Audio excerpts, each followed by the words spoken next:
नमस्कार दोस्तों, आज हम जीव विज्ञान के सबसे महत्वपूर्ण वर्गीकरणों में से एक रॉबर्ट व्हिटेकर की 5 जगत प्रणाली को समझेंगे। 1959 में व्हिटेकर ने सजीवों को उनकी कोशिका संरचना के आधार पर 5 मुख्य भागों में विभाजित किया था। सबसे पहले आता है जगत मोनेरा, जिसमें बैक्टीरिया जैसे सूक्ष्म और एक कोशिकीय प्रोकैरियोटिक जीव शामिल होते हैं। इसके बाद है जगत प्रोटिस्टा, जिसमें अमीबा और पैरामीशियम जैसे एक कोशिकीय लेकिन यूकैरियोटिक जीव तैरते हुए दिखाई देते हैं। तीसरा है जगत फंजाई, जिसमें मशरूम और कवक जैसे जीव आते हैं जो मृत पदार्थों से अपना पोषण प्राप्त करते हैं। चौथा है जगत प्लांटी, यानी हरे पौधे जो सूर्य के प्रकाश में प्रकाश संश्लेषण के माध्यम से अपना भोजन स्वयं बनाते हैं। पांचवां और सबसे विशाल है जगत एनिमेलिया, जिसमें सभी बहुकोशिकीय और जटिल जीव जैसे कि जानवर और पक्षी शामिल हैं। यह जगत जीवन की अद्भुत विविधता और जीवों के बीच के आपसी संबंधों को बहुत ही सुंदर तरीके से दर्शाता है। व्हिटेकर का यह वर्गीकरण कोशिका की जटिलता और पोषण की पद्धति के आधार पर तैयार किया गया एक मास्टरपीस है। यह चार्ट हमें 5 जगतों की मुख्य विशेषताओं को एक नजर में समझने और तुलना करने में मदद करता है। आज भी यह वर्गीकरण प्रणाली आधुनिक जीव विज्ञान की नींव मानी जाती है। विज्ञान की ऐसी और जानकारियों के लिए हमसे जुड़े रहे। नमस्ते। आज हम जीव जगत के सबसे छोटे लेकिन सबसे महत्वपूर्ण हिस्से किंगडम मोनेरा के बारे में जानेंगे। मोनेरा के सभी जीव एक कोशिकीय यानी सिंगल सेल वाले होते हैं। इनकी सबसे बड़ी खूबी है इनकी प्रोकैरियोटिक कोशिका, जिसका मतलब है कि इनमें कोई सच्चा नाभिक नहीं होता, बल्कि एक न्यूक्लॉइड पाया जाता है। इनकी कोशिका भित्ति अक्सर पेप्टिडोग्लाइकन से बनी होती है, लेकिन माइकोप्लाज्मा जैसे कुछ जीवों में यह नहीं पाई जाती। साथ ही इनमें माइटोकॉन्ड्रिया जैसे अंग भी नहीं होते।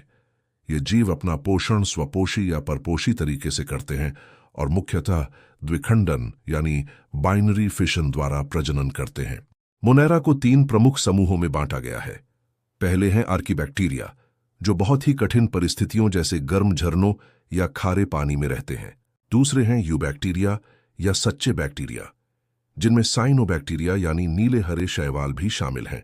और तीसरे हैं माइकोप्लाज्मा, जो सबसे छोटी झात जीवित कोशिकाएं हैं और परजीवी के रूप में रहती हैं। सूक्ष्म जीवों की यह दुनिया सचमुच विविधता से भरी है। यहाँ प्रोटिस्टा और फंगी के मुख्य समूहों को सरल हिंदी में समझाया गया है। प्रोटिस्टा में एक कोशिकीय यूकैरियोटिक जीव आते हैं। इन्हें मुख्यतः निम्न समूहों में बांटा जाता है। पहला, क्राइसोफाइट्स, उदाहरण डाइटम और गोल्डन एल्गी। ये जलीय होते हैं और प्रकाश संश्लेषण करते हैं। दूसरा, डाइनोफ्लैजिलेट्स। इनके 2 फ्लैजेला होते हैं और कुछ प्रजातियां समुद्र में लाल ज्वार उत्पन्न करती हैं। तीसरा, यूग्लिनॉइड्स, उदाहरण यूग्लिना। इनमें पौधे और जानवर दोनों जैसे गुण होते हैं। चौथा, प्रोटोजोआ, उदाहरण अमीबा और पैरामीशियम। ये एक कोशिकीय और परपोषी होते हैं। अब बात करते हैं फंगी के प्रमुख समूहों की।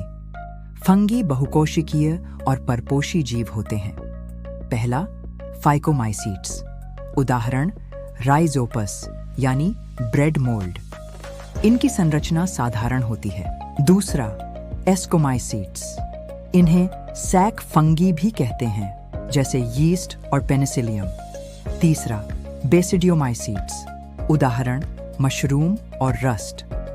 अधिकांश खाने योग्य मशरूम इसी समूह में आते हैं। चौथा, ड्यूटेरोमाइसीट्स, उदाहरण अल्टरनेरिया।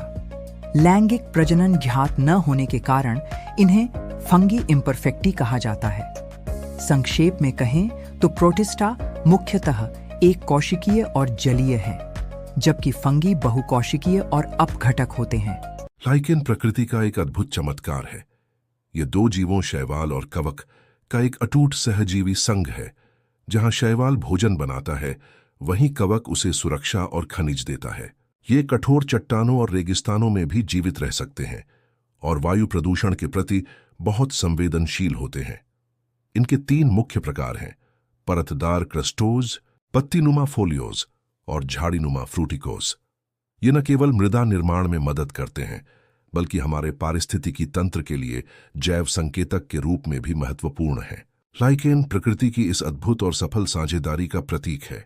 नमस्ते दोस्तों, आज हम सूक्ष्म जीव विज्ञान की दुनिया में गोता लगाएंगे और जानेंगे कि विषाणु यानी वायरसेस और वायरॉइड्स के बीच मूल अंतर क्या है।